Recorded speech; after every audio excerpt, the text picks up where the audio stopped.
Bonjour à toutes et à tous, et bienvenue sur la chaîne Projet Ventilo, et plus particulièrement pour ce format, l'éventail de l'été, dans lequel je vous présente mes séries préférées classées par genre. Et aujourd'hui, ce sont donc mes web-séries préférées.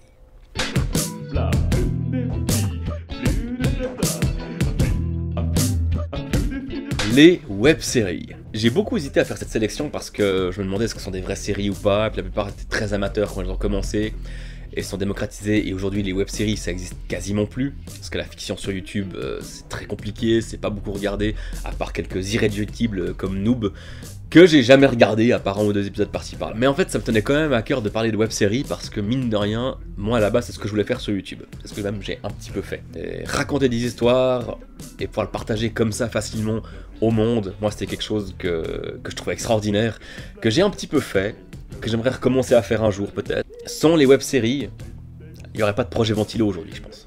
Et ben on va commencer mes web-séries préférées par tout simplement les web-séries de French Nerd. Donc c'est-à-dire Le Visiteur du Futur, en premier. C'est la série qui m'a donné envie de me lancer sur YouTube. Quand j'ai vu ce dont était capable une équipe à la base amateur, alors qu'elle a quand même fait des études dans le cinéma, mais qui à la base avait des moyens totalement amateurs, quand je vois jusqu'où ils ont pu aller, ils m'ont tellement inspiré. François Descraques, le réalisateur du Visiteur du Futur, m'a tellement inspiré. J'ai pu le rencontrer à plusieurs reprises. À chaque fois, je me retrouve devant lui, je ne sais pas quoi lui dire. Et je suis tellement content qu'il ait pu réaliser un de ses rêves. Parce que cette année va sortir donc le film Le Visiteur du Futur. Il va sortir au cinéma. Je suis juste tellement fier pour cette équipe. Bravo, et je me réjouis de voir tout ça, en espérant qu'il sorte en Suisse. Mais donc, Le Visiteur du Futur, j'aime les 4 saisons, j'aime un petit peu moins la dernière, même si en la regardant avec du recul, j'aime beaucoup, surtout sa conclusion. D'aspect cycle, en fait, de choses qui doivent se répéter, qui sont inéluctables. On a beau se battre contre le destin, certaines choses sont inéluctables. Donc, bref, je vous spoil pas trop, tout est disponible sur YouTube. Faites-vous plaisir, regardez Le Visiteur du Futur. Même si, forcément, les premières saisons, surtout la première, a beaucoup vieilli et fait très amateur. Toujours dans l'équipe French Nerd, j'aime beaucoup la série J'ai jamais su dire non. Aussi, de nouveau, c'est très amateur, surtout le début. Et la série évolue, on voit qu'il tâtonne, on sait pas vraiment où ils vont, mais c'est toujours très très drôle. Et le dernier épisode à l'époque, c'était un événement de ouf.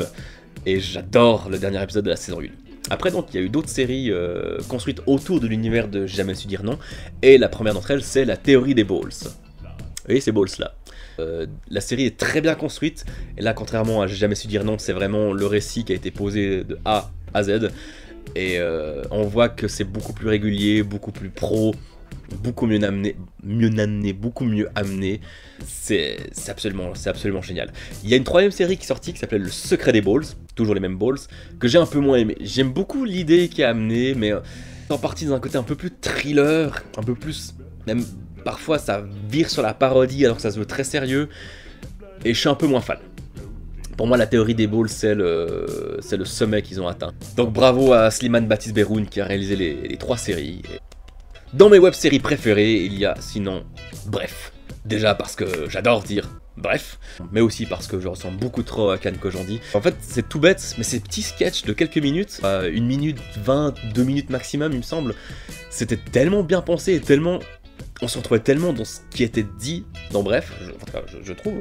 En tout cas, en tant qu'homme qui a perdu ses cheveux très tôt, il y a plein de choses dans lesquelles je me retrouvais énormément dans cette série. Et plus la série avance, plus elle ose aussi créer un arc narratif et parle de sujets très durs, comme la dépression. C'était très bien amené, très drôle, ça passe très très bien. Et en parlant de Bref, par la même équipe, nous avons donc, enfin, par quasiment la même équipe, nous avons donc, il y avait Bloqué, avec Orelsan et Gringe aussi, mais je ne veux pas vous parler de Bloqué, je veux vous parler d'un personnage qui a eu sa propre web-série, alors qu'il apparaissait en premier lieu dans Bloqué, je veux parler de Serge le Mytho. Et de nouveau, comme pour Better Call Saul, je me disais, mais comment on peut faire une série complète sur Serge le Mytho? Le concept va être épuisé super rapidement, au bout du 3e épisode on va se faire chier, et en fait, ils ont eu l'intelligence d'approfondir le personnage.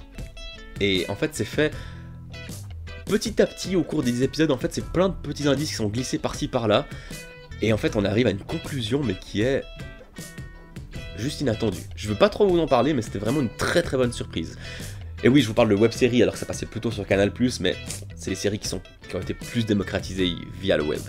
Donc voilà pourquoi, pour moi, c'était des web-séries. Bien! C'était donc ma sélection de web-séries préférées.